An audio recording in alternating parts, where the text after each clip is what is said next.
Hayaan natin tayong magdiwanag. Tingnan mo nga yung katabi mo, nagdidiwanag na yan. Ano ba yun? Ang wala ko yung kabuhay-buhay nila mga kapatid. Yan. Okay, diba? Basta ilaos natin ito. Ang mahalaga may share puso inyo ito. Let it shine. Pagsabi nga po, let it shine. Let it shine! Matthew chapter 5 verse 14 to 16. Kayo ang ilaw ng sanlibutan. Ang isang lunsod na nakatayo sa ibabaw ng burol ay hindi maitatago. Walang tao nagsisindi ng ilaw at pagkatapos ay inilalagay iyon sa ilalim ng banga. Sa halip, inilalagay iyon sa talagang patungan upang matanglawan ang lahat ng nasa bahay. Hindi naman, dapat ninyong pagliwanagin ang inyong ilaw sa harap ng mga tao upang makita nila ang inyong mabubuting gawa at papurihan ang inyong amang nasa langit. So, this is the situation.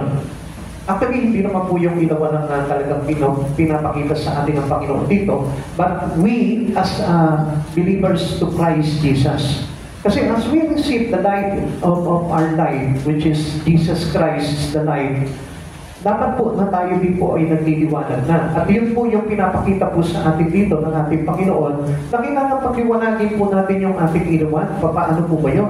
Yung ating espiritu, yung ating mga gawa, yung ating mga pamumuhay, kailangan po yan, makapagbigay ng kaliwanagan po yan sa buhay po ng maraming tao. Kung saan nananatili pa rin sila sa karimlan. So, before anything else, bago po tayo magpatuloy, gusto ko po na isipin niyo po muna sa sarili niyo, am I the light of this world or still of the darkness? Tanungin mo muna yung sarili mo, ako ba ay nasa liwanag na ni Kristo Jesus o nandun pa rin ako sa karimlan na mundo? So, dito po makikita po natin, we will recognize us if we are truly in the light of God, we still doing the things which is we can glorify our Father. Amen. So, doon parang makikita na po natin, yung mga ginagawa mo, nakakaluwalhati na po ba sa Panginoon? Kaya nga po, ang sabi po dito sa verse 16, ito po yung po-post na natin, Ganyan din naman, dapat ninyong pagliwanagin ang inyong ilaw sa harap ng mga taong upang makita nila ang inyong mabubuting gawa at papurihan ang inyong amang nasa langit. So, ano po yung mabubuting gawa na tinutukoy po dito? This is not a good deeds. It is based upon our relations or our connections with the Lord, with our God, Amen. The true light of our life.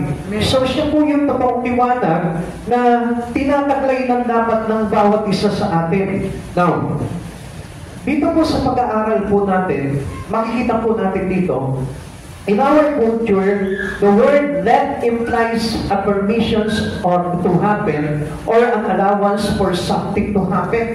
Ano po yung pinapakita po dito? Yung sinabi po dito sa title po nito ng ating pag-aaral, let it shine. Amen. The word let, ang pinapakita po sa atin dito, yung parang sinasabi dito, hayaan mangyari. Amen. So, halimbawa, hayaan mong mangyari sa buhay mo yung liwanag ni Kristo. Amen. At alam niyo po ba kung bakit sinabi po dito? Kasi marami po sa atin, we really avoid the light of God in our life. Supposed to be, alam na po natin na yung ano yung liwanag na dapat na gawin po natin sa buhay po natin. But still, we can do it because of the things that in the darkness. Amen. Kung ano yung mga bagay na ginagawa natin, yung pamumuhay natin, ay nandun pa rin nakaayon sa karimlan ng mundong ito. Now, kung papapansin po natin, sabi ko nga po sa inyo, the word signifies the darkness. Amen. So, ito pong mundo na ito, kapag ikaw po ay namuhay po din sa mundong ito, we are classified as a person in the darkness. Amen. So, may biblical terminology, the word implies a doing rather than an allowing. Hindi lang kumbaga parang hindi lang basta i-allow natin yan na maganap sa buhay natin, kundi gawin natin. Amen. Yun yung mahigpit na pinapakita sa atin po dito, na gawin natin na tayo maging liwanag. Amen. Labanan po natin yung karimlan na dumarating sa buhay po natin. Dahil once upon a time in our life, we are doing things in the darkness. Amen. Doon tayo natagpuan ng Lord natin. Nandun tayo kung nung tayo po ay ang kinatagpo ng Panginoon, nung ma-encounter natin ang Lord, nandun tayo sa sitwasyon na nasa karimlan. Kaya nga tinanggal tayo ng Panginoon doon, upon receiving Christ Jesus, inilipat na po tayo sa liwanag ni Jesus. So this is really not an option, as many seems to treat in that way. So hindi ito po yung kumbaga parang pagpipili lang natin, pipili ako dito sa dalawang to. Siguro nasanay na ako sa mundong ito, that's why I choose the darkness. No, hindi po yun. There is no option with regards on it. Amen. Kundi ang dapat na piliin talaga natin dito, yung liwanag. Amen. At yung pamumuhay sa liwanag, yun yung talagang kailangan po na mangyari sa buhay po natin. Kaya nga, not only to let, but to do. Amen. Hindi lang basta hayaan mo na maganap sa buhay mo yan, kundi gawin mo na maging liwanag ka talaga ng sanlibutan na ito. Reason to let it shine. Ano po ba yung mga dahilan nito? As a Christian, it is our duty to set proper example. Kailangan maging mabuting halimbawa po tayo sa lahat ng tao na nakakakita sa atin. Kasi tayo po'y nahahayag bilang mga Kristiyano, bilang lingkod ng ating kataas-taasang Diyos. And we all know that Jesus is the true God. Amen. At tayo po ay servant ng isang totoong Diyos at hindi huwag na Diyos lamang. Amen. Hindi Diyos-Diyosan lamang. Kaya kailangan na mahayag po sa atin bilang halimbawa yung katotohanan ng ating Panginoong Jesucristo. It is also our duty to show people the way. Para sa kanila po mismo, tayo po mismo, ang gagawa nun para ipakita sa kanila kung paano lumayo sa kadiliman at pumunta at magtungo sa liwanag ng ating Panginoon. And it is our duty to warn people of the dangers ahead. Kaya nga kung mapapansin nyo kanina, di ba? Unang-una pala, sinabi ko na sa inyo yung bagay na malapit na maganap. At kailangan po natin paalalahanan ng tao. Whether we hate them or whether we hate by them, still we need to proclaim the good news of God. We need to proclaim the truth about God, or the truth that really happens in our near future. Kailangan pa rin natin sabihin nyo, kahit magalit po sa atin ng tao, kahit nakainisan tayo ng tao, basta sa ikaliligtas nila, kailangan sabihin po natin yun. Whether kahit tanggapin po nila yan o hindi, wala silang magagawa dyan, kundi tayo, bilang mga naliwanagan na, yung katotohanan pa rin ang sasabihin po natin sa kanila. Kaya nga po, alam niyo po ba, na ang Panginoong Jesucristo nung naparito po dito sa mundong ito, nagalit din po sa kanya ang mga tao. At hindi lamang po yan. Before Christ, there is a person come before Christ Jesus. And who is this person? John the Baptist. Anong ginawa nila kay John the Baptist? Kinainisan din nila because he prepared the way of this life. Itong Diyos na magbibigay sa atin ng liwanag. Kaya nga po, si John the Baptist ay pinapatay din dahil sa pagsasabi ng katotohanan. At wala pong tao na nasa liwanag ng Panginoong Jesucristo na hindi kami muhian ng mga taong nasa karimlan. Kaya wag po kayong magtaka kung nagagalit po sa inyo yung mga taong na nasa sanlibutan dahil kayo ay nasa liwanag na ni Kristo. Amen. Amen. There is already a division on it. Meron na po talagang harang po doon sa mga bagay ngayon. When we come to Christ Jesus, we are on the light of God. Amen. But if we are still living on the worldly system, still nandun pa rin po tayo sa karimlan. Kaya hindi niyo po napapansin, kapag galit na po sa iyo ang sanlibutan, ibig sabihin niyan, tumatayo ka na sa katotohanan ni Jesus. Ito po ay may kinalaman sa Panginoon, at hindi yung parang nagalit lang sa iyo ang tao dahil po sa masama lang yung ugali mo, hindi po ganon. Kundi nagalit sila sa iyo dahil tinatayuan mo na ang katotohanan. Sinasabi mo na ang katotohanan. Ipinapahayag mo na yung katotohanan kay Kristo. Yun po yung bagay na pinapakita sa atin dito. Genesis chapter 1 verse 17, inilagay niya sa langit ang mga tanglaw na ito upang magbigay ng liwanag sa daigdig. Now, kung doon po po sa kalangitan po natin, meron po mga celestial body na kung saan nagbibigay ng liwanag po sa atin. And to this earth, tayo naman po yung liwanag na nagbibigay po sa sanlibutan, sa mga taong makasanlibutan. Kaya hindi po tayo kailangan marimlan. Kaya hindi po tayo kailangan na mabalutan ng karimlan ng sanlibutan, or else mabibilang muli tayo sa mga taong makasanlibutan. Now, tingnan niyo po ito bilang kaisa kay Kristo Jesus, tayo ay liwanag na sa mundo at tumatanglaw na tayo sa mga taong tungo sa Panginoon. Tanglaw ka na ng mga tao sa sanlibutan na ito.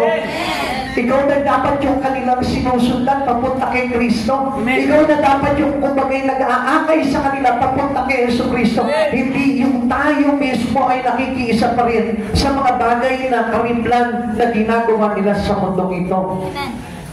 Shine for the Lord, make us speak to me in all we do on earth. Lahat ng bagay na gagawin po natin sa mundong ito ay maghahatid po talaga sa atin, sa tao, ng kaliwanagan. Kaya nga po, kung mapapansin po natin ito, yung difference po about we as a believer to Christ Jesus and the difference between them who did not yet accept Jesus Christ in their life, makikita po natin yung pagkakaiba nun. Kaya nga po, sa salita pa lang Sa pagsasalita pa lang, makikita mo na talaga yung difference po nun. Ang nasa liwanag, makikita mo na yung salita niya ay nakaangkop na kay Kristo. Pero yung salita po nang wala pa kay Kristo, makikita mo na talagang masyado po talaga na marahas, masyado po katalas, masyado mapagmalaki, at masyado po na wala po talagang relasyon sa ating Panginoon. Kaya makikita po natin yun. And what about the actions that they did or the lifestyle of them?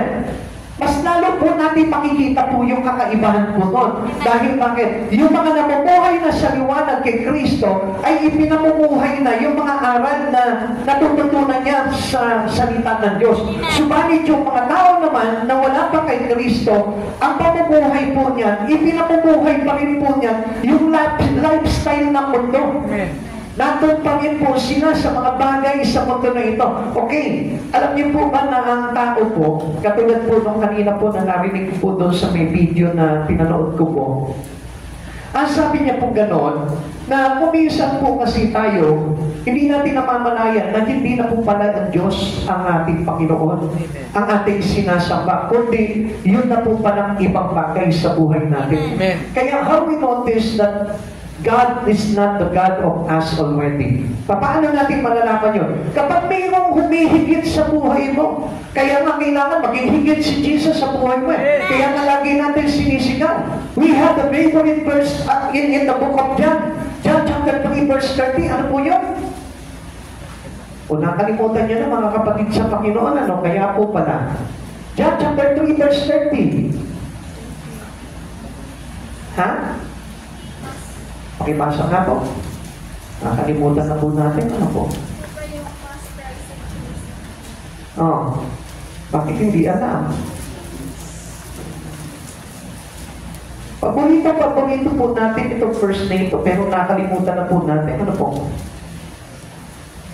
Oh. Nakita niyo na po ba? Oh, nagulat kayo. Ano yun pala yun? Diba? O, ano po sabi doon?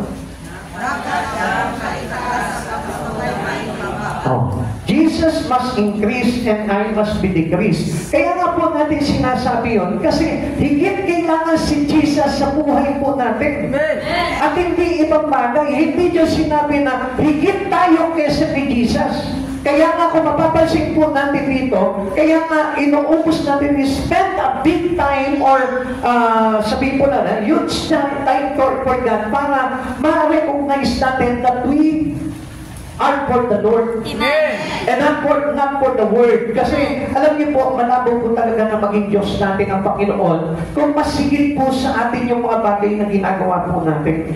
And that was really the truth. Kapag ikaw nasa liwanag na, mayroon ka ng kaliwanagan sa isipan na kailangan mo na talagang mag-spend ng buhay ko sa Panginoon. Amen. Listen, mga kapatid sa Panginoon, okay, hatiin po natin itong building na ito. Let's say, nandito yung dilim at nandito yung liwanag. Sabi mo, gusto mo sa liwanag. Pero dapat, saan ka mag-i-stay dito? Dito ba o dito? Kung nandito yung dilim, nandito yung liwanag ka, saan ka mag-i-stay? Liwanag. Maaring siguro kung may kukunin ka dito, kukunin mo lang at manggaling ka agad doon sa liwanag. Ganun na po dapat. Hindi po yung kumbaga parang we staying our life into the darkness. Hindi po tayo mag-i-stay doon sa dilim, kundi patuloy po tayo mag-i-stay sa liwanag ng ating Panginoon. At yan po yung ipinapakita po sa atin ng Lord dito. If Christ is increasing into your life, mas higit na parang ang dami-dami mo ng panahon na ginagawa sa Panginoon. At marami ka ng bagay na ginagawa para parangalan ang Diyos sa buhay mo. And this is the light of for the world will do. Yan na po dapat yung ginagawa po ng isang tao na liwanag na po ng sanlibutan. Sabi nga po dito sa Job chapter 22 verse 28, lagi ka magtatagumpay sa inyong mga balak at ang landas mo ay magliliwanag. So whatever we do, ano ba yung mga bagay na ginagawa po natin? Kasama't kalakip ang liwanag ng ating Panginoong Jesucristo. Walang bagay tayong gagawin na outside Christ Jesus. Kung halimbawa, let's say, meron po tayong ginagawang kailangan, nandun si Jesus. Kasi alam niyo, kung minsan sineseparate natin si Jesus eh. Kaya ang nangyayari po sa atin, nawawala tayo sa liwanag ni Jesus. And apart from Christ Jesus, we still on the darkness. Kasi hindi na pa pwede po talagang mamuhay ang isang tao na nilipat na sa liwanag at lalayo pa sa liwanag. What do I mean here? Kung halimbawa isda ka, hindi ka pa pwedeng tanggalin sa tubig na matagal. Siguro mamamatay ka agad doon. So ganun din po ang ipon. Kung siya nabubuhay sa sanlibutan na ito, hindi mo siya pwedeng ilubog sa tubig na matagal, mamamatay siya. So gano'n na po yung kalagayan natin. When we are already in the light of Christ Jesus, hindi na tayo makakapabuhay na matagal sa sanlibutan. Sapagkat ang sanlibutan ay nire-represent yung karimlan. Naintindihan po natin? Ibig sabihin, dapat lumalakad na po tayo na katulad po ng nilakad ni Jesus dito sa mundong ito. Sabi nga po ng Isaiah chapter 58 verse 8, kung magkagayon sisikat ang liwanag sa inyo at matutulad kayo sa bukang liwayway, hindi magtatagal at manunumbalik ang inyong kalusugan, mahahayag sa inyong unahan ang mabuting inyong gawa, at sa inyong ulihan ay papatnubayan kayo ng kaluwalhatian ni Yahweh. So kapag nakikita ng Diyos na tayo po ay gumagawa ng mabubuti para sa karangalan ng Diyos, nandun palagi ang patnubay ng Diyos. So ibig sabihin, susundan tayo ng liwanag, susundan tayo ng kaluwalhatian ni Yahweh. Kaya nga kapag tayo po lahat ay nakadikit sa Panginoon, hindi pa pwedeng wala ang Diyos sa buhay po natin. Kaya alam niyo po ba yung ginagawa po natin ito? Kapag nagpupunta ka sa church, hindi mo namamalayan yung liwanag ng kaluwalhatian ni Yahweh nasa atin. Yung liwanag ni Jesucristo nasa atin. Kapag gumagawa ka ng mga bagay patungkol sa liwanag, ang ibig sabihin niyan, sinusundan ka ng liwanag. At yung liwanag kayo na magbibigay sa atin ng katagumpayan para makapanatili po tayo hanggang sa buhay na walang hanggan sa patnubay ng ating Panginoong Jesucristo. Kaya hindi mo napapansin, pag ang isang tao gumagawa para sa kaluwalhatian ng Diyos, siya din po niluluwalhati. At alam niyo po ba, sa ibang version po, ang ibig sabihin ng kaluwalhatian, yung liwanag ng Diyos. Amen. Kaya nga kapag ikaw nagbibigay ka para sa kaluwalhatian ng Diyos, tayo din po ay naluluwalhati. Bakit? Every time na gumagawa po tayo ng mga mabubuting bagay para sa kaluwalhatian ng Diyos, yung liwanag ng Diyos laging sumusunod sa atin. Halimbawa, nag-church ka, kabuntot mo yung liwanag ng kaluwalhatian ng Diyos. Halimbawa, nagbabasa ka ng Biblia, sa kasunod dito yung kaluwalhatian ng Panginoon. Halimbawa, nag-aakay ka, nag-share ka ng mabuting balita, sumusunod yung kaluwalhatian ng Diyos sa iyo, na nagbibigay sa iyo ng liwanag para tayo po ay makaparoon sa kaluwalhatian ng ating Diyos. Tingnan niyo po ito. Walking through last night, God always at the back of you. Pag tayo po ay gumagawa bilang mga liwanag na nagmula sa Panginoong Jesucristo, laging kabuntot po natin ang Diyos sa buhay natin. Huwag mo sabihin, kahit na sabihin mo hindi mo naiintindihan sa oras nito, I tell you the truth. Kahit sabihin mo na ikaw, mayroon kang dalahin dito, o may doubt ka dito, o mayroon kang bagay na parang kinaguguluhan sa isipan mo, but yet, still, nandyan pa rin kasunod mo ang Diyos sa likuran mo. Kaagapay mo palagi ang Diyos sa mga bagay na gagawin mo mabuti. Kahit sabihin mo, halimbawa napipilitan ka na lang sa Lord, nandyan pa rin ang Lord kasi God has always take that chance para tayo po ay makapanatili sa Kanya. Kaya nga kung mapapansin mo, sino man lumalapit po sa Panginoon, nagliliwanag na. At yun po yung kailangan pagliwanagin pa natin ng todo. Pero po ba dito gusto bumili ng ilaw na malamlang? At ilalagay niya po doon sa sentro ng kanyang bahay. Paano makakapagbigay ng liwanag po ito? Ganon din po ang Panginoon sa buhay po natin. Hindi ko gustuhin ng Lord na ikaw tumanggap ka ng ilaw kay Kristo pero malamlam lang. Amen. Amen. Amen. Sapagkat hindi mo maliliwanagan ang mga tao sa paligid mo kung malamlam lang yung iyong ilaw. Kaya nga, alam niyo po ba, kapag nagliliwanag ka ng todo, ang ibig sabihin niyan, at your back is God. Amen. Sa likuran mo, nandun si Jesus. Kaya tumitindi yung liwanag mo. Kaya tumitindi yung paggawa mo sa Lord. Kaya tumitindi yung desire mo na mas lumago sa Panginoon. Kaya tumitindi yung desire ng relasyon mo kay Jesus para lumalim. It is because the light was there at the back. Amen. Yung liwanag ni Jesus talagang nagniningning sa buong katauhan mo. Kaya nga yun yung dapat natin panatilihin sa buhay natin. Minsan, alam niyo po, yung kasinungalingan ng kaaway, yun yung ina-accept natin na alam natin pumapatay ng liwanag ni Jesucristo. And do not listen to the dark of this world. Sapagkat yung karimlan na ito, yan po yung tatabon talaga sa liwanag na kung saan dapat na meron ang isang tao na tumanggap kay Jesus. Isaiah 60 verse 19. Sa buong maghapon, wala ng araw na sisikat. Sa buong magdamag ay wala ng buwan na tatanglaw.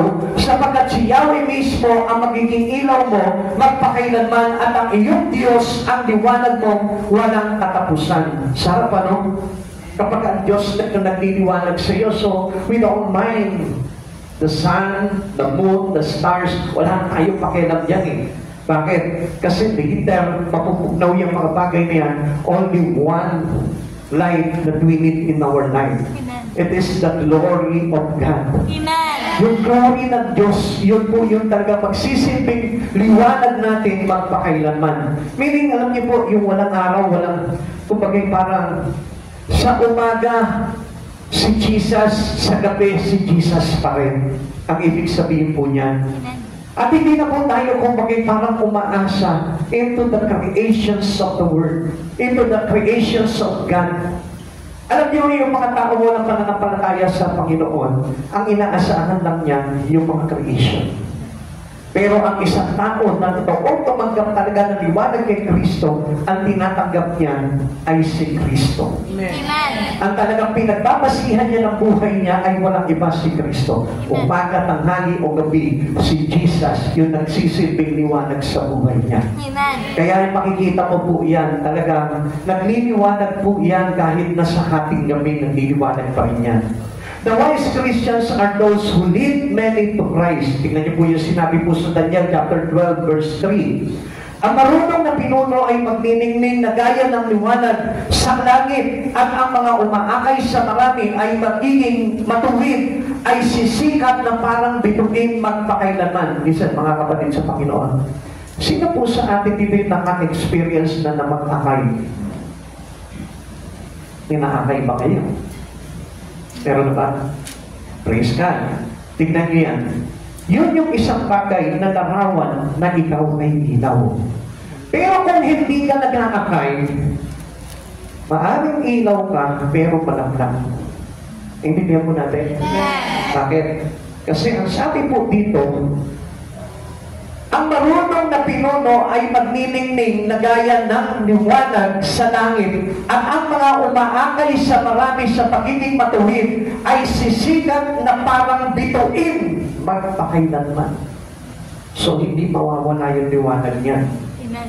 Kapag ikaw nag-aakay ka ng totoo, hindi ka mawawala sa Panginoon. Amen. Obviously, kaya tayo nanghihina pagdating sa ating liwanag kay Kristo dahil nakakalimutan po natin makaakay ng marami sa pagiging matuwid kay Kristo. Kaya nga, if you want to make your life to be shine, kailangan tayo po ay gumawa na katulad ng ginawa ni Yesu Kristo. Amen. Pagpigtas ka ng kaluluwa, pag-akay ka ng isang makasalanan, dalhin mo sa Panginoon, makikita mong magliliwanag ka ulit. Amen. Kaya, mga kapatid sa Panginoon, beware of the lie of Satan. Amen. Kasi alam niyo po ba yung kasinungalingan ng Satan magsasabi sa iyo, nakakatamad, nakakawalang gana, ang hirap magkakay, nakakapagod, matitigas ang puso nila, that was the lie. Kasinungalingan ng Satan yun. Kung makinig po kayo mga kapatid sa Panginoon, sabi ko sa inyo, magliwanag ang buhay natin kay Kristo, hindi magdilim. Amen. Pansinin mo, dilat ng todo ang mata. Maliwanag ba? Pikit ng todo ang mata. Sama, pikit ng todo. Madilim. Amen. So, ang isang Kristiyano na walang nakikita into the goodness of God sa kanyang mga ginagawa, ang ibig sabihin niya, is on the dark. Pero ang isang Kristiyano, nakita-kita niya yung kagandahan ng paggawa sa Panginoon, ng mga bagay na pinapagawa sa kanya ng Lord. Ibig sabihin niya, the light of God was there. Amen. Paliwanag niya nakikita yung mga bagay niyo. Kaya nga sabi ko nga po sa inyo, if you still doubted in what we are doing here, ibig sabihin niya na still, ang dami mong hindi pa nakikita. Madilim pa yung paningin mo. Dahil ang isang tao naliwanagan na talaga kay Kristo, ang dami ng magagandang nakikita pagdating sa Panginoon. Kaya nga nagiging katulad na po siya ng mga bagay na ginagawa ni Yesu Kristo dahil nakita niya ang ganda nito eh. Amen. Dahil pag nakita mo ang isang bagay na maganda, ikaw mismo magkakaroon ka ng interest. But if you look to a thing which is bad for you, hindi mo talaga nanasahin yan. Amen. Amen? Amen. Kaya nga, tignan niyo, bulag ang tao. Mas nagugustuhan nila ang kasalanan kaysa sa kabanalan. Ang kabanalan, hindi nila makita maganda. Pero ang kasalanan, kinahuhumalingan pa. Which is, they are of the dark. Amen. Amen. Kaya nga, kapag nakita mo na si Jesus sa buhay mo, hindi mo na talaga iiwan yung liwanag na yun. Dahil makikita mo, ang daming magagandang bagay na nakapanood sa liwanag ni Yesu Kristo. Christians shine many into the righteousness of God. And we, as a righteous to God, because of our faith in Him, tayo din po mismo nag-aakay na tayo tungo sa matuwid. At hindi na po tayo luminihis pagdating sa mga bagay sa katwiran ng Diyos dahil nakita natin ang ganda na magiging matuwid, ang ganda na magiging kabanalan, ang ganda ng na kay Kristo ang buhay sapagkat ang liwanag ay may mga kapatid natin. At ano po yung liwanag na yun? Yung buhay na walang hanggan. Nagliliwanag na sa iyo. Kitang-kita mo na yun. Wow, ang ganda pala ng kay Kristo. Ang ganda pala ng kakasabitan ng buhay ko pagdating ng araw.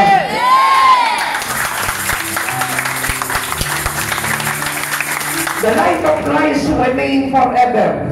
Mananatili po hanggang wakas. Subalit, yung karimlan ay matatapos at matatapos yan doon. Kaya nga, we cannot stay too long into the darkness. Kaya nga, anong ginagawa ng Lord? Ayaw ng Lord na manatili tayo, masanay tayo sa karimlan ng mundong ito. Because after, in His kingdom, there is no darkness. Amen. There is no night. Wala nang gabi doon. Puro liwanag doon. Kaya nga, kung dito pa lang sa mundo na ito, sanay ka, magtulog ka lang na magtulog, magtulog ka lang na magtulog. Doon, walang tulugan eh. Ay na, naiintindihan po natin. Kaya nga doon, hindi na mahalaga ang tulog. Bakit? Wala nang gabi doon. At kaya lang naman po natutulog ang tao. Bakit? Huwag mo sasabihin kasi inaantok. Bakit nga po inaantok ang isang tao? Ha? Kasi pagod siya. Doon there is no tiredness. Amen. Sa langit wala na pong pagod. Yes. Bakit? Because yung ating strength po doon na re-replenish po. Amen. Amen? Kaya doon wala na pong nagtanggulay na Kristiyano doon. Na bumabati, kala mo ay namatayan. Di ba? Nakikita ko dito, kala ko laging may patay po dito na dinadalaw tayo eh. Pag nagpatian po dito ko magkamaya, ang lukot-lukot. Amen? Sige, umatid ka ng mga namayan.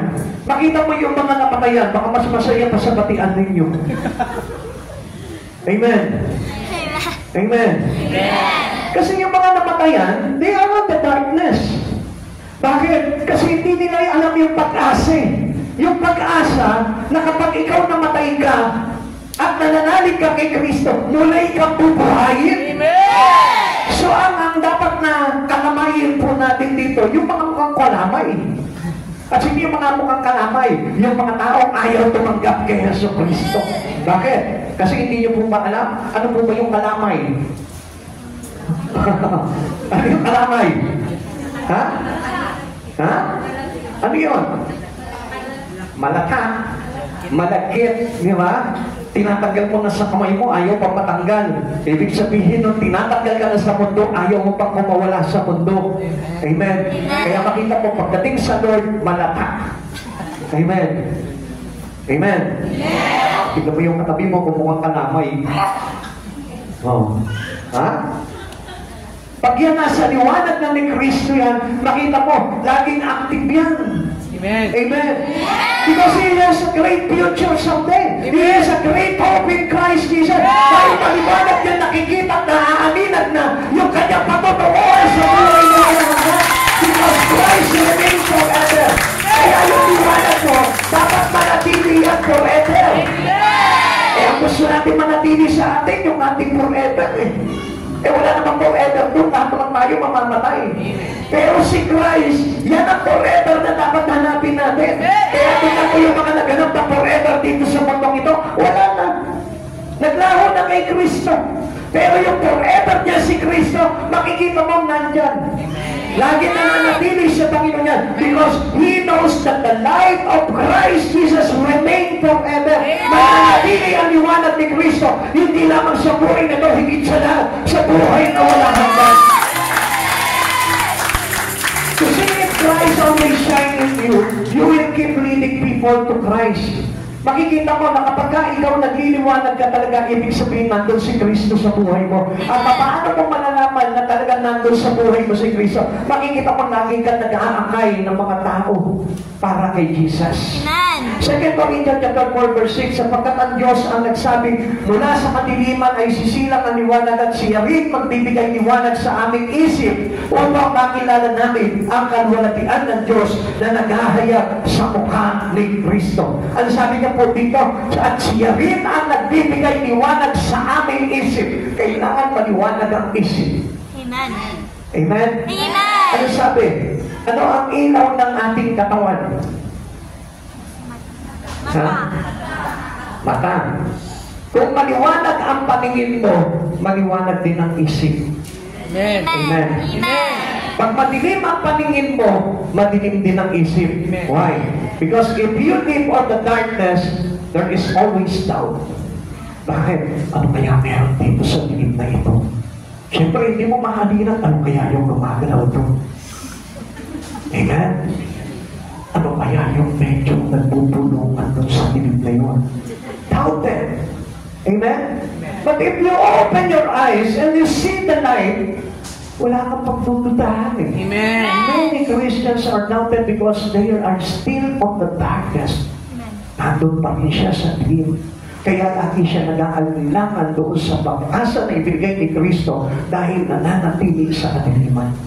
Pero kapag kabukas na yung kanyang mata sa liwanag ni Kristo, wala na siyang down. He keep on staying into the presence of God because the presence of God is the glory of God, and that glory of God is our life. Amen. Yun yung buhay na kailangan na meron tayo doon sa gloria ng Panginoon dahil yun yung ating tatanglawin doon sa kanyang kalangitan. At hindi po kailangan magsara po yung magdilim po yun. Shining Christian raised from the dead, tayo po lahat eh. Hindi na po tayo patay. Binangon na po tayo ng Panginoon. Ephesians chapter 5 verse 14. At nalalantad ang lahat dahil sa liwanag, kaya sinasabi, gumising ka. Ikaw na natutulog, bumangon ka mula sa libingan at liliwanagan ka ni Kristo. Basahin nga po natin ang takas. At nalalantad ang lahat dahil sa liwanag. Kaya sinasabi, gumising ka, ikaw na natulog, bumangon ka mula sa libingan at liliwanagan ka ni Kristo. Pakiulit ka po ito, mula dito. Yan, hanggang sa tulong. Gumising ka! Mas malakas pa sa talensya, mas malakas pa. Yung powerful na talagang nagising ka talaga. Gumising ka! Ikaw na natulog! Bumangon ka mula sa libingan at liliwanagan ka ni Kristo! O ngayon, alam niyo na kung ibig sabihin ito. Ibig sabihin niya, there is no doubt in Christ Jesus. Pagka until now, namumuhay ka pa rin sa malungkot na sistema ng mundong ito, ang sabi ng Lord, bumangon ka. Mula sa libingan. At alam niyo po ba, the great grave that we have in our life is the grave of earth. Ito mundo na ito. Yung malaking libingan natin. Kung itinuturing natin na itong mundo na ito is our great prison in life, it is also our great grave. Amen. Kaya ang sabi ng Lord sa atin, bumangon ka mula sa libingan at liliwanagan ka ni Kristo. Amen. Bakit? Kasi nandun tayo, namumuhay lamang po tayo sa sistema ng mundo eh. And we all know that we are dead in Christ Jesus. At alam niyo po ba, kapag ang isang tao nagugol ang buhay niya sa mga bagay lamang dito sa mundong ito, consider that our life is dead. Amen. At alam niyo po ba, na kapag ang isang tao ay nagising at namulat kay Heso Kristo, yung tao na yun ay ibinibilang sa mga buhay na naliwanagan kay Kristo Heso Kristo. Kristo ating Diyos na tagapagligtas. Pilipos chapter 2 verse 15, upang kayo'y maging mga unirang anak ng Diyos, matuwid at walang kapintasan sa gitna ng mga tao mapanlinlang at mga masasama, sa kayo'y magsisilbi kayong ilaw sa kanila, tulad ng bituing nagniningning sa kalangitan. You must put your life into the center of this world. Kailangan tayo po mismo bilang nagliliwanag, nasa gitna ka, nakasentro ka sa mga tao para maliwanagan. Pero paano mong ilalagay sa sentro yung buhay mo kung ikaw mismo nare-reglan? Amen? Amen. It is useless. Ang ilaw na walang sindi, wala yan kung paano matatanglawan ang buong paligid kung walang sindi yan. Nagkakaroon lang sa isa yan kapag ka nagliwanag yan. A Christian without the light of God is nonsense, useless. Amen. Meaning, kapag ka tinanggap mo talaga, yung ilaw ni Jesus, dapat marami ka ng mataklawan. At ang pinaka magandang basihan po na ikaw ay talagang ilaw, yung mayroong na ng natanglawang mga kaluluwa na napapalig kay Kristo. Amen. Pero huwag po natin sabihin, natanglaw ka na at ilaw ka na, kung judge ka lang. Kapatid sa Panginoon, this is honestly to say it to you. Dapat ako nang sasabi po sa inyo na wala pong naging liwanag ni Kristo na dakilang tagasimba lang. Sa mga naman, Pastor, nagsisimba na nga ako eh. Pinupulaan pa ako. I tell you the truth. Because the light is the truth. Yung liwanag na nagbigay sa atin, yun yung katotohanan doon. Kaya nga, whether you like it or not, mag-aakay ka. Whether we like it or not, magliligtas ka. Whether we like it or not, magpapakilala ka sa liwanag na ito ng ating Panginoong Jesucristo. Hindi tayo mga dakilang salita lamang at tagapakinig lamang, kundi tayo'y dakilang mga manggagawa ng ating Diyos na nagbigay ng liwanag at kaluwalhatian sa buhay ng bawat isa. How is the true light of a Christian? Tingnan nga po natin kung paano po ito totoong liwanag ng isang Kristiyano.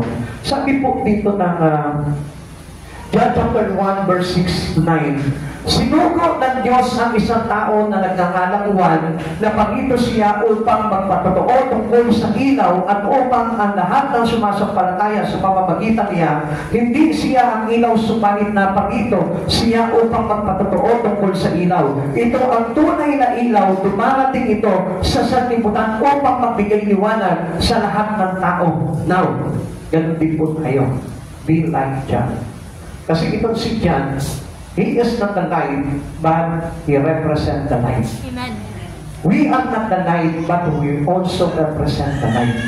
Jesus is the true light.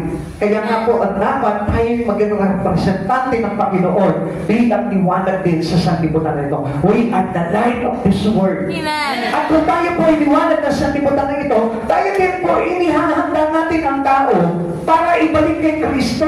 Para na sa ganun, pagbalik o pinlit po ng ating Panginoong Jesucristo, meron po tayong mga naliwanagan at naiharap sa ating Panginoon na naligtas. Amen. Amen. Amen. He gave for a witness that he might bear witness for the light of the light. At ito po ay si John the Baptist. At alam natin na si John the Baptist ay tapat na lingkod ng ating Panginoong Jesucristo. At alam niyo po ba, if we are truly came from the light of God, tayo din po mismo magiging para tayo si John the Baptist. Hindi takot magsalita ng katotohanan, hindi takot na magakay ng kaluluwa para kay Kristo, hindi takot na ma-reject, hindi takot na mapahirapan, hindi takot na mapagod, hindi magtakot na i-persecute, dahil ang sinasabi niya ay mula sa liwanag ng katotohanan mula kay Kristo na ating tagapagligtas.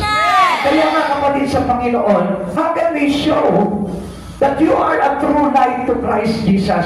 How can we show that we are a Christian as a true light? Paano mo masasabi, totoo itong liwanag kong ito, kung ikaw mismo ay hindi ka naghahanda ng mga tao para sa magpabalik ng Panginoong Jesucristo? Kaya nga sabi ko nga po sa inyo, sa panahon na ito, dapat nagdiliwanag lang po tayo kay Kristo. Itong panahon na ito, hindi lang po tayo dakilang tagasimba, kundi dakilang liwanag na tayo ng sanlibutan na ito. At alam natin, ang liwanag ay nagsasabog po ng kaliwanagan sa mundo. At hindi naman po sa church tayo nagliliwanag. At dapat sa buong mundo, nagliliwanag tayo. Sa lahat ng pinupuntahan natin, liwanag ka. Liwanag ka sa pamilya mo. Liwanag ka sa eskwelahan nyo. Liwanag ka sa opisina nyo. Liwanag ka kahit saan lugar o saan lumalog ng mundong ito. Mapunta ang isang katulad mo. Amen. Paano po natin makikita talaga yung true light as a Christian? Una, shining Christian is a light bearer. Dala-dala mo yan kahit saan ka magpunta. Kahit sa mga taong masasama, dala mo pa rin yung liwanag ni Jesucristo. Kahit na sa taong mga nagugulumihanan, punong-puno ng problema, dala mo pa rin yung liwanag ng katotohanan ni Jesucristo. We are a light bearer. John chapter 8 verse 12. Muli nagsalita si Jesus sa mga Pariseo. Sinabi niya, ako ang ilaw ng sanlibutan at sumusunod sa akin ay magkakaroon ng ilaw sa kanyang buhay at di nalalakad sa kadiliman. Sino raw po yung ang sumusunod sa akin ay magkakaroon ng ilaw sa kanyang buhay at di nalalakad sa kadiliman? Sino po ito? Yung sumusunod sa kanya. Amen. Yung sumusunod kay Jesucristo, yung nananatili kay Jesucristo, yung sumusunod bilang liwanag kay Kristo, yung sumusunod na gawin yung kalooban ng Panginoon, sila yung totoong liwanag mula kay Kristo. Yung kahit na nahihirapan, yung kahit nasasaktan, yung kahit naghihirap, yung kahit na tinutos na siya, sumusunod pa rin siya kay Jesucristo sapagkat siya ay tunay na ilaw mula kay Kristo. Following Christ, he said, following Christ is obedient to His righteousness. Patuloy niya pa rin ginagawa yung matuwid at hindi yung baluktot na buhay. That was the true light bearer. Pag light bearer ka, ibig sabihin yan, yung liwanag na yun is the righteousness of God. Amen. Ano sabi po dito? Sumusunod sa Kanya. Ano sabi? Magkakaroon ng ilaw sa kanyang buhay at di lalakad sa karimlan. Mga kapatid sa Panginoon, we are obedient to the righteousness of God. Amen. We all know that Jesus is a righteous God. Amen. And we all know that upon faith in Christ Jesus, we are considered as righteous. E paano kung hindi tayo sumusunod kay Jesus? Paano tayo ituturing na matuwid? Hindi rin tayo ituturing na matuwid kung hindi natin ipinipilit yung buhay natin kay Heso Kristo. Pero whether we like it or not, we like it. Amen. Kung mapipiliin ka, gustuhin mo siya o gustuhin mo siya, wala kang pipiliin kundi gustuhin mo siya. No choice. There is no option. Because we need to be righteous. Kailangan manampalataya ka kay Jesus. Kailangan sumunod ka kay Jesus. Whether you like it or not, kahit labak yan at hindi pabor sa pamumuhay mo yan, kailangan kang sumunod sa katuwiran ni Heso Kristo para sundan ka ng liwanag ni Heso Kristo at hindi ka na mabalik sa kalilimnan. Amen. Ikalawa, paano po ba yung talagang Kristiyano totoong liwanag? You walk accordingly and learn how to please God. Siya'y lumalakad ng ayon sa Panginoon at natututunan niya na magbigay kaluguran sa Diyos. Every day in his life, nagiging kalugod-lugod siya sa Panginoon. Iniiwasan niya, he avoid to do the things that is contradicted to the given life of God to him. Iniiwasan niya na hindi siya makagawa ng bagay na laban sa ating Panginoon. Because he wanted to do is to please God. Amen. Mga kapatid sa Panginoon, how can we please God if we please our own life? Kung ang piniplease lang natin yung sarili natin, kaya hindi niya napapansin, marami pong tao na akala niya matuwid siya pero hindi naman nakakapagbigay ng kaluguran sa Panginoon. If you are truly righteous to God, you will please God in all your ways. Sa lahat ng pagkakataon sa buhay mo, piniplease mo ang Diyos at hindi yung sarili mo. Amen. Kaya nga, walk accordingly. Lumalakad tayo na nakabase sa Panginoon at hindi nakababase lamang po sa sarili natin. Ephesians chapter 5 verse 8 to 10. Dati kayo'y nasa kadiliman, ngunit ngayon nasa kaliwanagan na, sapagkat kayo'y nasa Panginoon. Mamuhay kayo ngayon ng nararapat sa mga taong nasa liwanag. Verse 9. Sapagkat bawang mabuti, matuwid at totoo ang ginagawa ng namumuhay sa liwanag. Sikapin ninyong matutunan kung ano ang kalugod-lugod sa Panginoon. Listen, ganito po yan.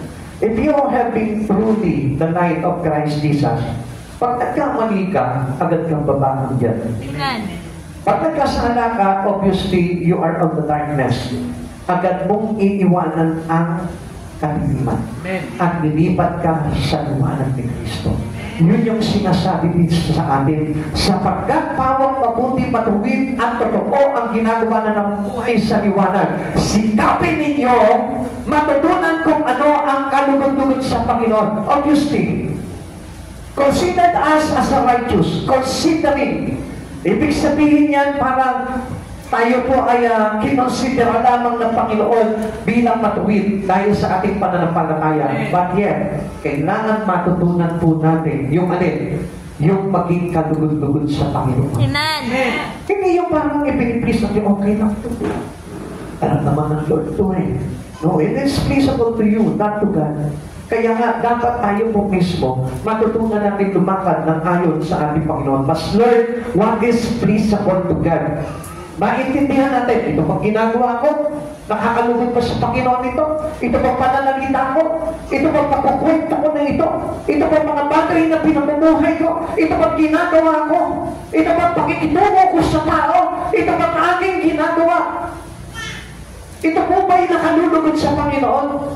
Listen, not all Christians being pleasable to God. Akala po natin, kung nagsisimba tayo, pleasable na tayo sa Panginoon, kalugod-lugod na ito sa Panginoon. It is not pleasable to God kung hindi totoo ang puso mo. Amen. We need to make our heart organized into what given heart to you by God. Amen. Kung ano yung bagay na binigay na puso sa inyo ng Panginoon, yun yung puso na ipamuhay mo. Amen. Yun yung puso patipugin mo. Hindi yung dating puso mo na masuwayin. Hindi yung dating puso mo na sinungaling. Hindi yung dating puso puso mo na maitim, na walang puti, kundi yung pusong ipinalit sa'yo, pusong pusila, pusong napakaganda, pusong palaibig, pusong mayroong pag-ibig sa ating Panginoon Jesucristo. Yun na po yung ating ginagawa. Because that was the principle to God. Kaya nga po mga kapatid sa Panginoon, hindi natin maintindihan yung mga bagay na yun. Kasi nga po, pinalitan ka na ng puso ng Lord, ibinalik mo pa yung dating puso mo. Pinapairan mo pa rin yung puso mo, which is pleasable to all your own life. To the old life that had been before we accept Christ Jesus. Tandaan mo, nung tinanggap mo si Jesucristo sa buhay mo, obviously, yung dating puso mo, tinapon na yung pinalitan niya ng bagong puso. Dapat pusila na yung puso mo, mabait na yung puso mo, mahabagin na yung puso mo, mapagpakumbaba na yung puso mo, mapagbanawat na yung puso mo, at yung pag-ibig mo talagang tumanaloy kahit kanino, sapagkat yun ang puso ni Jesucristo. Amen. Ikatlo, must learn what is pleasable to God and live in the true life. Kailangan matutunan po natin yun. Not to please our own life, but to please God. We need to learn it because that was the true life. Yun yung talagang totoong pamumuhay sa liwanag ni Jesus. This is how the true life of a Christian has. 1 John chapter 1 verse 5 to 7. Ito ang aming narinig sa kanyang anak at ipinapahayag naman namin sa inyo. Ang Diyos ay ilaw at walang anumang kadiliman sa Kanya. Kung sinasabi natin tayo'y may pakikiisa sa Kanya, ngunit nabubuhay naman tayo sa kadiliman, nagsisinungaling tayo at hindi namumuhay ayon sa katotohanan. Listen, people of God. I want you to learn about this. Marami sa atin hindi naiintindihan ito. Although we are a Christian so many long years ago, pero still hindi natin maintindihan itong bagay nito. Ang sabi dito, kung sinasabi natin tayo'y may pakikiisa sa Kanyang, ngunit namumuhay naman tayo sa kadiliman, nagsinungaling tayo at hindi namumuhay ayon sa katotohanan. Come on. Peter, pag talagang tayo po ay nabuhay na sa liwanag ni Jesus, we avoid the things in the darkness. Amen. Ano ba yung pamumuhay na nasa kadiliman? Pamumuhay ng hindi nakalulugod sa Panginoon. Hindi na po tayo dapat doon. Although sometimes we do things which is not acceptable to God, but still, dapat maharamdaman ng Panginoon sa buhay mo yun, na pinagsisisihan mo agad yung bagay mo yun, at hindi mo ipinamumuhay. Amen? Marami kasi sabi, pag nagasana, pinamumuhay na. Pag nagkamali sa Lord, pinamumuhay na. Minsan madapa, hindi na bumabangon. Kaya nga po, alam nyo, paano tayo mamumuhay sa liwanag ni Jesucristo kung tayo po ay nasa kadiliman pa? If we still apply the darkness in our life, still you are not in the light. Obviously, kung ang buhay mo nasa kadiliman, paano ka mabubuhay sa liwanag? Kung nabubuhay ka sa liwanag, you hate the darkness. Kakabuhian mo na yung dilim. Dati na tayo doon sa kadiliman eh. Kaya nga ako, alam niyo po, mga kapatid sa Panginoon, ako still, I'm not a perfect pastor.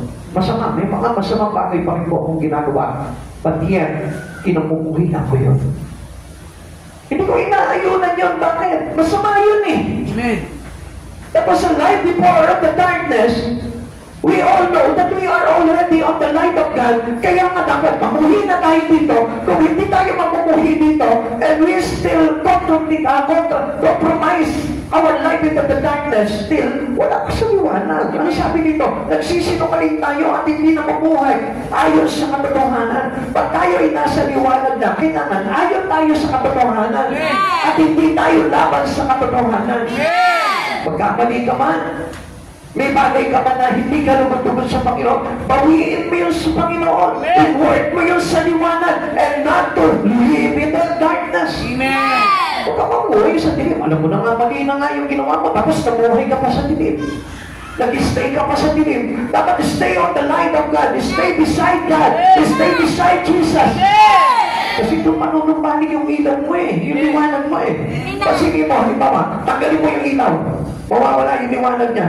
Pero paano kung ipapanig yung liwanag ng ilaw? Ikabit mo ulit mo kung saan siya nakakabit ng tagliwanag. Ganun ang lamang ng Kristiyano. Ang isang tao na ipiniplis niya yung kadiliman, iwalay po sa liwanag yun. Pero kung gusto niya bumalik sa liwanag ni Kristo, ikabit mo ulit siya kay Jesus, magliliwanag yan. Ganun po yung buhay para ma-notice po natin if we having a truly light that coming from God. Hindi po yung liwanagan lamang na minsan maliwanag, minsan madilim. Wala na po tayong business into the darkness. Kaya nga umiiwas na po tayo doon. Kahit na ayawan nyo man itong bagay, kahit gustuhin nyo man itong bagay sa dilim na ito, ayawan mo yan. Dahil hindi yan ang gusto ng Diyos sa buhay mo. Kaya ka nililipat na sa liwanag eh. Pag alam mong gawain sa kadiliman, magaling ka dyan. Look at it brings the things in the darkness. Eh hindi yung iba lumulunsod pa. Pwede to, pwede to. Instead na pagsisihan mo nga sa Panginoon yung bagay na yun, parang nang gano'n, makapanatili ka sa liwanag ng Panginoon. Hindi. Piniplis pa yung sarili niya.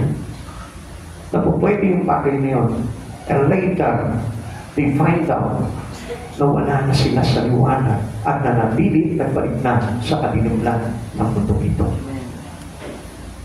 Verse 7, tingnan niyo po ito. Ngunit kung namumuhay tayo ayon sa liwanag, gaya ng pananatili niya sa liwanag, tayo'y nagkakaisa at ang lahat ng ating kasalanan ay nililinis ng dugo ni Jesus na kanyang anak. Paano maghihiwalay sa liwanag? Every one of us as a sinner, still a sinner. Nakakagawa pa rin tayo ng kasalanan. Pero, alam niyo po ba na napakabuti ng Panginoon dahil sabi niya, ngunit kung namumuhay tayo ayon sa liwanag, gaya ng pananatili niya sa liwanag, tayo'y nagkakaisa at ang lahat ng ating kasalanan ay nililinis ng dugo ni Jesus sa kanyang anak. Yun lang ang bagay na magagawa natin. We are not righteous but considered as the righteous because of our life that is beside Christ Jesus. Pero kung ihiwalay mo yung buhay mo kay Kristo, paano ka malilinis? Ang isang taong gustong maligo at hindi lumalapit sa tubig, hindi po yan malilinis. Amen. Kaya nga po, ang isang tao na gusto magsisi sa kasalanan niya, nang hindi kita buhay niya kay Kristo, kailanman hindi mawawala ang kasalanan. Amen. Amen. Amen. Because only Christ Jesus can cleanse us and sanctify us into the life in sin. Now, mga kapatid sa Panginoon, gusto ko po na maintindihan po ninyo, walang saysay ang buhay na hiwalay kay Kristo. Amen. Kahit ang gawin po natin, hiwalay ka talaga. Kung nakadikit ka talaga sa Panginoon. And obviously, alam na po natin yung salitang yun. Ang salitang nakadikit kay Jesus yan. Ang salitang hiwalay talaga yan. Kaya nga, ang tao po na talaga nakadikit kay Jesus, nakadikit talaga kay Jesus yan. Kahit anong makita ko dyan, nakadikit pa rin kay Jesus yan. Kahit anong pangyayari magandang dyan, nakadikit pa rin kay Jesus yan. We who are Christians have the light. Tayo dapat mga Kristiyano, meron na po tayo liwanag. It is our Bible, our faith, and our Lord. Huwag po natin kaliligtaan yan. Our life is to be a reflection of Jesus Christ. Yun yung liwanag po dapat dito. Hindi yung liwanag-liwanagan lamang, kundi yung liwanag na katulad kay Jesus. At ano po ba yung katotohanan? Na kahit sabihin mo, mali ako, mali talaga. Hindi ko ipapangahas sa tama. Pero, ang katotohanan, dapat na-insist natin sa buhay po natin. Which is, yun po yung kailangan na maging reflection natin. Dahil si Jesus ay katotohanan. Amen. God wants everyone to come to the true light. Lahat tayo. Come on, gising po tayo mga kapatid sa Panginoon. Hindi niyo makikita yung liwanag ni Kristo. Every one of us need to come to the light. To the true light. Kailangan natin lumapit kay Jesus. Amen. Alam niyo mga kapatid sa Panginoon, hindi tayo maliliwanagan kung hindi tayo lalapit kay Jesus. If we go far away from God, hindi ka aabutin ng liwanag ni Jesus. Pero kung lalapit ka sa Kanya, makikita mo ang pagliliwanag ng buhay mo. Kaya nga mga kapatid sa Panginoon, just keep close to Jesus. Everyone should know where the true light is. Kailangan alamin mo nasa yan. Once we acquire the light, we must share it. Ngayon, kapag ikaw talaga nakadikit ka na sa totoong ilaw, kailangan ipinamumuhay mo ng liwanag. At nagbibigay ka na ng liwanag sa mga tao na nasa karimlan. Once we acquire the light, we must share it. Don't put it under the basket. Nagliliwanag ka nga, ibibigay mo naman sa ilalim po ng takalan. Lahat tayo dito may liwanag na, tinatawag niya na si Kristo eh. Kaya lang saan yung inilagay? Sa ilalim ng takalan. Kaya nawala yung liwanag, walang maliwanagan. Kaya nga sa oras na ito, pag-ilawin mo ang liwanag mo. Sabi po naman, Matthew chapter 5 verse 15, walang taong nagsisitin ng ilaw at pagkatapos ay inilalagay sa ilalim ng mga sa halip, inilalagay iyon sa talagang patungan upang matanglawan ang lahat ng nasa bahay. Saan inilalagay ito? Sa ibabaw ni Kristo! Amen. Hindi yan inilalagay sa ilalim ng iyong pagkatao, kundi sa ibabaw ni Kristo. Amen. Para sa ganun, maliwanagan ang lahat ng mga tao nakakakita sa iyo na ikaw, minsan ka nasa karimlan, dinala ng Lord sa kaliwanagan. Amen. The question, what are you doing with your life? Anong ginagawa mo ngayon sa liwanag na yan? You receive Jesus, you receive the light. Pero anong gagawin mo dyan sa ilaw na yan? Tatago mo ba yan? Ahayaan mo na nagpapapunti yung ilaw mo. Tamaan mo ka din sa Panginoon. Ang lahat ng naliwanagan na sa Panginoon, nagbibigay na ng buhay sa mga taong wala pa kay Kristo Jesus. Bakit sa Panginoon? Malapit na tumating ang Lord. Malapit na. Kung mapapansin ninyo, siguro hindi kayo naniniwala. Siguro sinasabi nyo, baka nangyari lang yun, baka nag-reflect lang yung pulang kulay na yun. Kapatid, paalala na po ng Panginoon yun. It is the warning of God to the whole world. Hindi mangyayari ang bagay na yun. Sapagkat paano sa kukuha ng kulay pula sa langit? Paano siguro mag-orange kasi yung araw, nagkukulay orange yan. Pero yung pula, ang sinisimbolo niyan, it is the warning that God's wrath is coming. Kaya ng mga kapatid sa Panginoon, paano kung dumating talaga yung poon ng Diyos? At hindi tayo nakahanda lahat.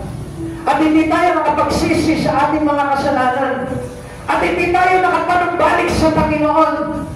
Hindi kaya tayo yung mabuhusan ng poon ng Diyos sa mundong ito. Kaya kapatid sa Panginoon, mag-isip ka. Kung tunay na nasa iyo ang liwanag ni Jesucristo, mag-isip ka.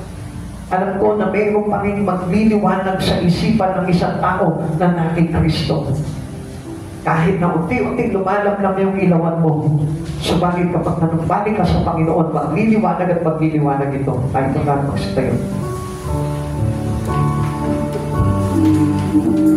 Hoping to God na buhayin ulit ang mga liwanag ng bawat isa sa atin na lumalamlam ang liwanag.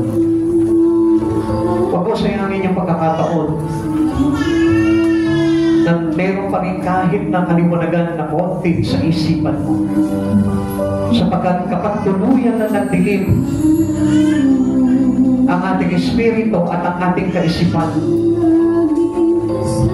baka tuluyan na tayong mawala sa piling ng ating Panginoon. Alam niyo, mga kapatid sa Panginoon, alam niyo po ba kung ano ang nakakatakot? Hindi naman po nakakatakot na gunawin ang mundo eh. Hindi naman po nakakatakot na dumating ang tribulation. Alam niyo po ba kung ano nakakatakot? Ang nakakatakot yung tuluyan na matimplan yung ating kaisipan ng kasamaan ng sanlibutan ng ito at tuluyan tayo mawala sa tuwanag ni Jesucristo. Yun ang katakutan natin. Sapagkat kahit anong gawin mo sa isang tao, nananalisan na ng liwanag ni Jesucristo, kailanman hindi na makakaunawa, kailanman hindi na makakapagsisi, kailanman hindi na makakapagbalik sa Panginoon. Yun ang mas lalong higit na dapat nakatakutan ng isang tao sa mundong ito. Huwag kang matakot kahit na mamulapak ang langit, magkulay dugo ang tubig sa dagat. Huwag kang matakot. Hindi ka dapat matakot kung nakahanda ang puso mo kay Jesucristo.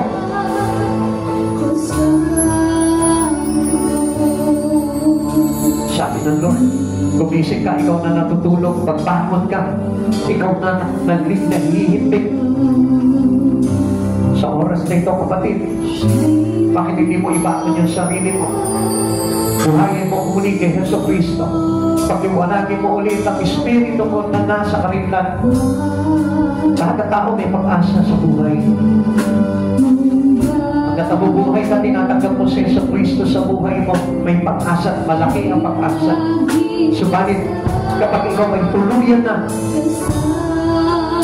nadadaya ng kasinungalingan ni Satanas, I tell you, it is hard for us to coming back again to Christ Jesus. Tandaan niyo mga kapatid sa Panginoon, hindi pa huli ang lahat. Hindi pa kabalik si Jesucristo. Nagbibigay pa lang ng babala ang Diyos na ito para maganda ang lahat ng mga tinawag niya. At alam ko, isa po tayo doon.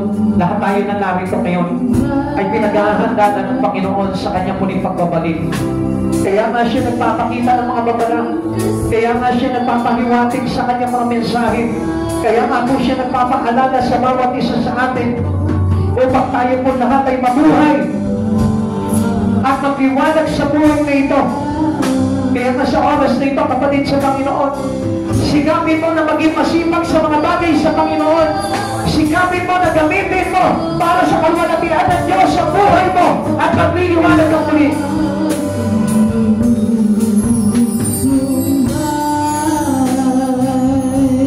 Huwag ka pag-aalinlangan sa Panginoon, sapagkat ang Lord, kailanman hindi ka pinag-aalinlanganan. Lagi mong buhay ang Diyos para sa iyo. Laging tapat ang Diyos na naghihintay palagi sa iyo. Mercy of God.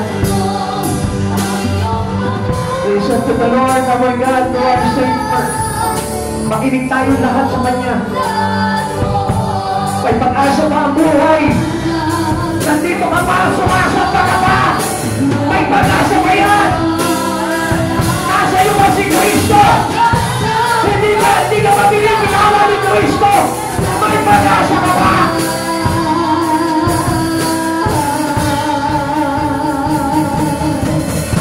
Come on. Let us worship God in our spirit. And in our truth.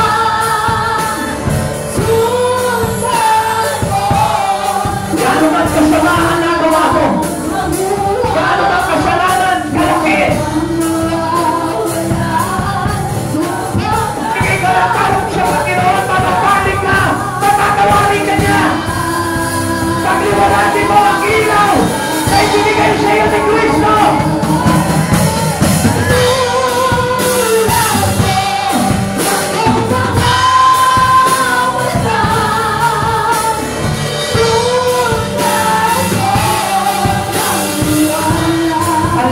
Malapit kay Jesucristo ay may pag-asa. Kaya ba hindi mawawal pag-asa ang sino man? Si Kristo ang kanyang tinatawag sa kanyang buhay. Kapatid, salamat sa Panginoon dahil ang laki ng pag-asa nating lahat. Oo, minsan nakakagawa tayo ng pagkakasala. Oo, minsan nalalayo tayo sa Kanya. Pero di mo ba nararamdaman na until now nasa puso mo pa si Jesucristo? Patuloy kang hinahatak, tinatawag, pinagliliwanag. Isang bagay lamang po yun. Nagpapatunay na napakabuti ng Diyos na ito. At until now, ayaw ka pa rin niyang mapakapak. Come on, kapatid sa Panginoon.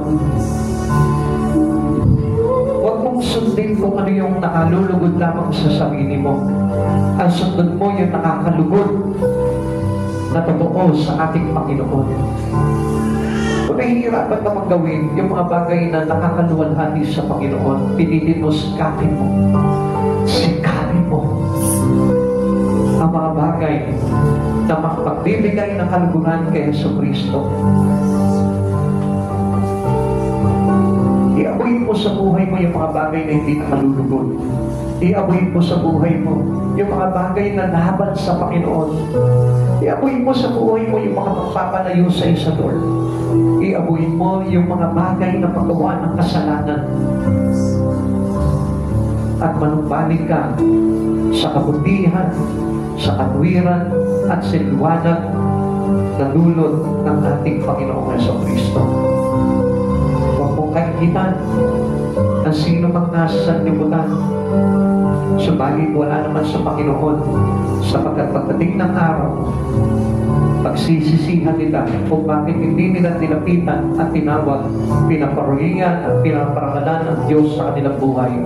Tandaan mo sa oras na ito, wala tayong ibang kailangan kundi ang liwanag na dulot ng ating Panginoong Jesucristo. Kamu't pagdating sa Panginoon, may pag-asa pa ang buhay. Mulat pa lamang yung mata.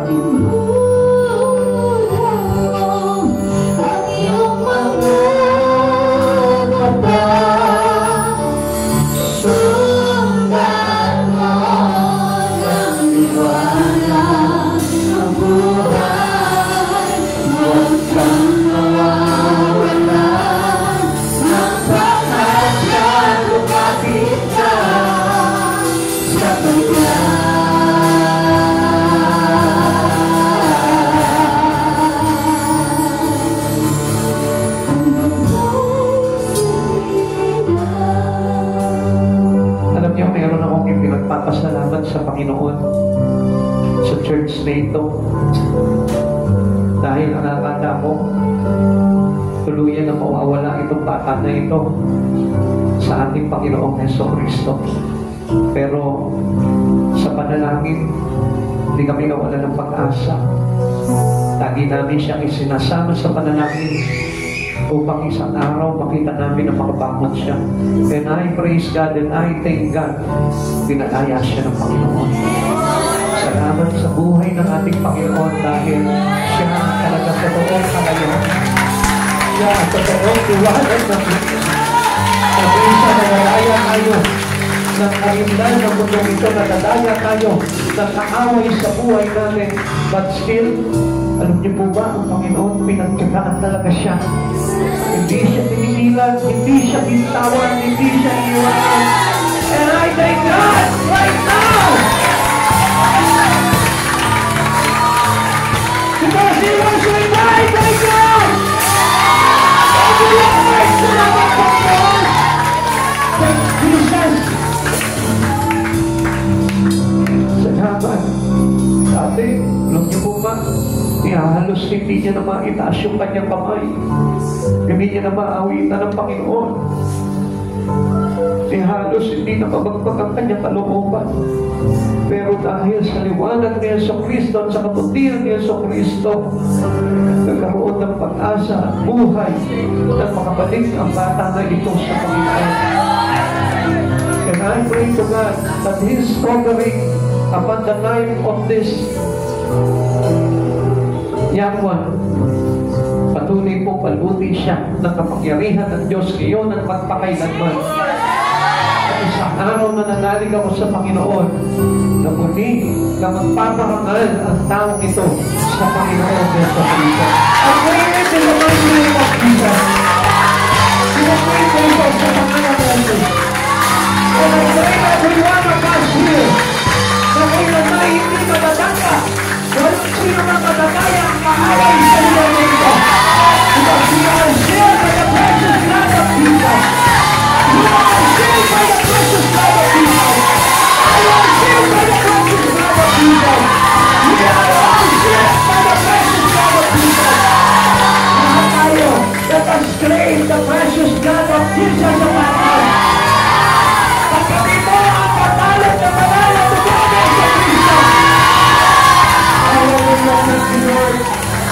maraming salamat po. Let us pray to the Lord.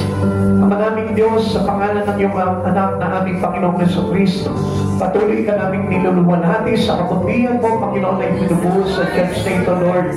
Although alam namin mahirap, subalit dali ang lahat, Panginoon, dahil sa tulong at kaloob na lakas mo, Panginoon, sa buhay ng bawat isa, O God. Maraming salamat po, Panginoon, sa mga prayer namin, Panginoon, na hindi nabibigo, O Lord. At kung ito man po, Panginoon, mga prayer namin ay hindi natugon, Panginoon, alam namin masigit na maganda ang plano mo, Panginoon, kaysa sa aming mga hinihiling sa iyo. Panginoon Jesus, maraming salamat po sa church nito, Lord. Maraming salamat po sa bawat isa na narito ngayon, O God, sa pagkatalam ko po, Panginoon. Kaming lahat ay ayon sa iyo. Kaming lahat ay kaisa mo. Kaming lahat ay tinawag mo. Kaming lahat ay pinili mo. Kaming lahat ay lamang liwanag at ilaw ng church na ito para sa buong sa iyo, Panginoon. Maraming salamat, Panginoon. Balutin mo po ang bawat isa sa amin, Panginoon, ng iyong banal na dugo, Panginoon. At hayaan mo, walang anumang kasinungalingan pa ng kaaway ang makakapasok sa aming mga tainga. Panginoon Jesus, maraming salamat po, Lord. At ginigling ko sa oras nito, Lord, pagpapala sa Espiritu, Panginoon, ay dadali ang bumuhos sa buhay ng bawat isa na narito ngayon, O God. Maraming salamat po, O God, at dinodalangin ko rin po sa inyo, Panginoon.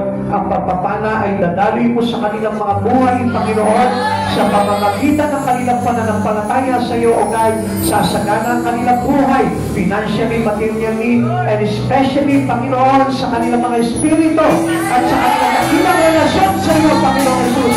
At lalo mo pag-iinamin pa ito, Panginoong Jesus. Maraming salamat po, Lord. And we pray, Lord, na ilayo mo po kami sa mahigpit na pagsubok sa mga kasalanan sa sanlibutan ito, Lord. At panatilihin po kami, Panginoon, sa katuwiran at kabanalan mo, Panginoong Jesus, na aming Diyos na tagapagligtas. Maraming salamat po. Pagpalain mo po ang church na ito, Lord. At yung panalangin po namin, Panginoon, sa iyo, O God, na matagal na namin itinutulog sa iyo, Lord. I know, Panginoon, na darating ito, Panginoon, sapagkat wala ka ng iba, Panginoon, na hiniling, Panginoon, na hindi mo tinugon sa church na ito, God. Salamat po, Panginoon, Lord. Hayaan mo, papurihan ka namin, parangalan ka namin, luwalatiin ka namin, Panginoon, sa liwanag na dulot ng iyong kaliwanagan, Panginoon, sa aming buhay. Maraming salamat po, Lord, sa lahat ng biyaya na tinatamasa namin lahat, O God. Salamat po, Panginoong Jesus, na pinanggagalingan ng lahat ng ito. Salamat, Panginoong Jesus, sa iyo po namin ibinabalik ang lahat ng kapurihan, karangalan, sa pangalan mo po lamang in Jesus' name. Amen. God bless you all.